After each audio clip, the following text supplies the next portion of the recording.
It was a cold, foggy evening when I contacted a close friend of mine to stay at my place for the night. Both of us were only 10 years old at the time, and my parents were often at work until midnight, so I was usually alone with nothing to do except watching a television show or reading a book. My friend Alex had agreed to come over and brought a game of Monopoly to pass some of the time. What the fuck? I also asked if he was interested in going to explore an abandoned subway station 3 miles away. Really, nigga? It's really? He seemed excited at first, so we planned to go on the trip in the morning. Oh shit, man. Fucking spirit. I remembered that the subway dated back to the mid-1920s and became abandoned in 1932 after the market crash in 1929. I was very fascinated about its history, but never got the chance to go inside after my parents had warned me not to enter.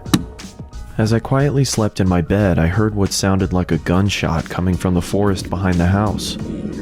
Both of us woke up, frightened after what we had heard, and I told my friend not to worry as hunters tend to go into the forest on frequent occasions, but when I checked the time, it was 11:39 p.m. This seemed very unusual as hunters only came into the forest between 8 p.m. and 10 p.m.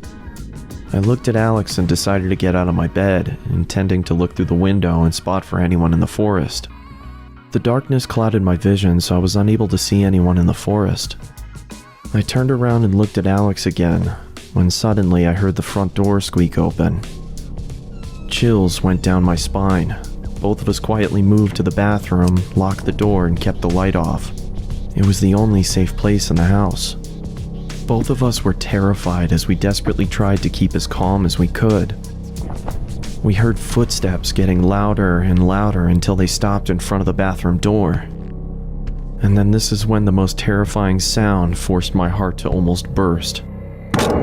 Both of us screamed as the person chopped the door to pieces.